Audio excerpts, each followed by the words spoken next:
नमस्कार, आप देख रहे हैं digital help with Rishi YouTube channel. और आज हम बात करने वाले हैं नई शिक्षा नीति 2020, जिसमें स्कूली शिक्षा के स्वरूप में कुछ बदलाव किए गए हैं।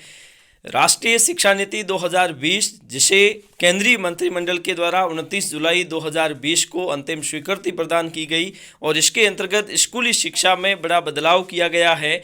और इसमें 10+2 की अवधारणा को परिवर्तित करते हुए 5+3+3+4 इस प्रकार की फॉर्मूले को अपनाया गया है, जो आगे आने वाले भविष्य में बच्चों के सर्वांगीण विकास को आधार बनाकर स्कूली शिक्षा प्रदान करेगा। इसी को आज हम समझने का प्रयास करेंगे कि किस प्रकार से नई शिक्षा नीति 2020 में स्कूली शिक्षा के स्वरूप को बदला गया है और ये किस प्रकार से हमें प्रभावित करेगा। और मोटे तौर पर हम ये समझने का प्रयास करेंगे कि 10+2 से ये किस प्रकार से बेहतर है और ये कैसे काम करेगा।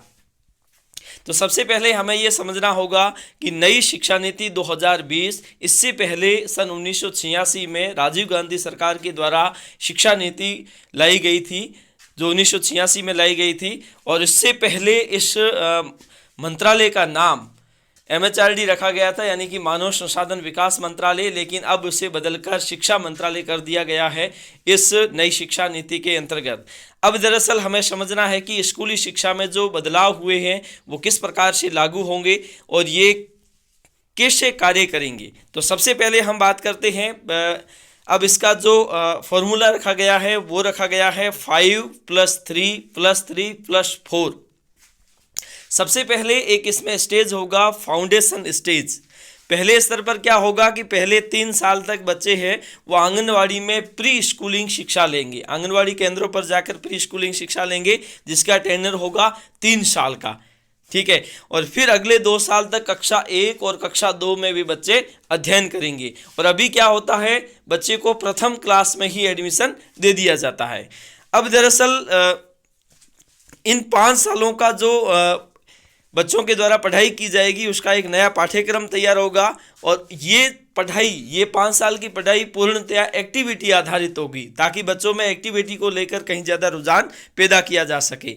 और इसके जो टेन्योर होगा, इसमें जो बच्चे पढ़ेंगे वो 3 साल से लेकर 8 साल तक के बच्चे इसमें अध्ययन कर सकेंगे, जिसे नाम दिया गया है फाउंडेशन स्टेज। जिसमें 3 साल तक बच्चे हैं वो आंगनवाड़ी केंद्रों पर पढ़ेंगे और अगले 2 साल तक है वो कक्षा 1 और कक्षा 2 में पढ़ेंगे, जिसे कहा गया है 5। उसके बाद में शुरू होता है +3 मतलब कक्षा 1 और कक्षा 2 में बच्चा वहाँ पर इस स्टेज में पढ़ के आया, फाउंडेशन स्टेज में। उसके बाद में बच्चा क्या करेगा, 3 साल तक और पढ़ेगा, तीसरी कक्षा, चौथी और कक्षा 5वीं, जिसे इस स्टेज को नाम दिया गया है प्रीपरेटरी स्टेज। इस चरण में कक्षा 3 से 5 की पढ़ाई होगी।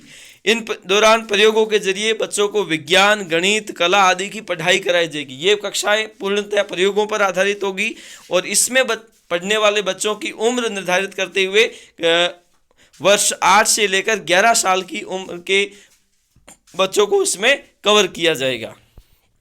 उसके बाद में शुरू होता है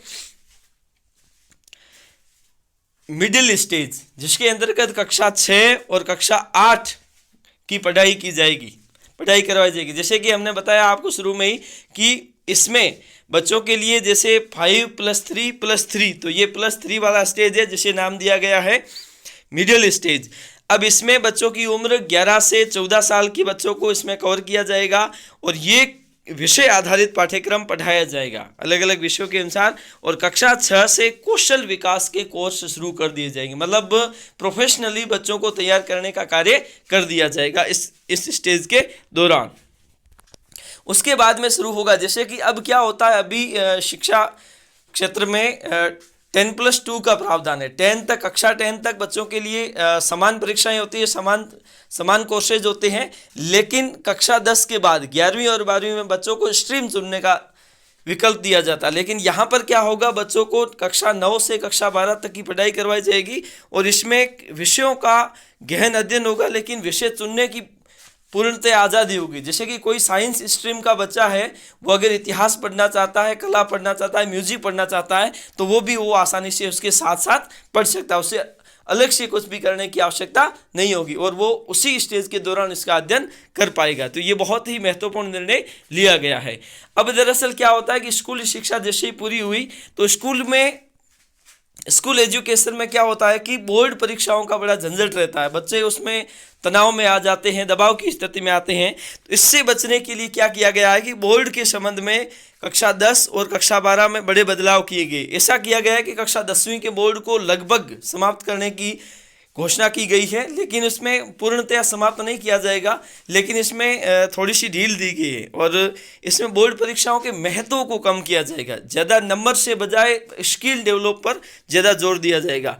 और ये जो बोर्ड की परीक्षाएं होगी वो साल में 2 बार होगी, ठीक है ना, और 2 हिस्सों में इसको विभक्त किया जाएगा। एक तो होगी ऑब्जेक्टिव टाइप, दूसरी होगी व्याख्यात्मक टाइप में।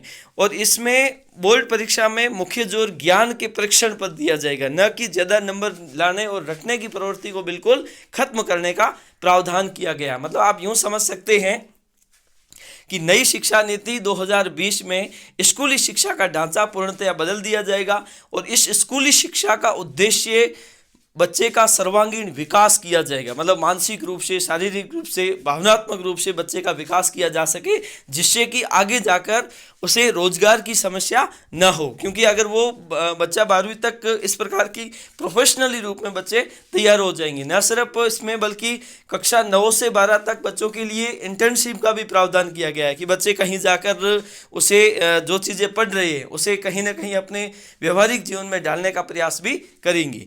तो आज के लिए इतना ही, धन्यवाद।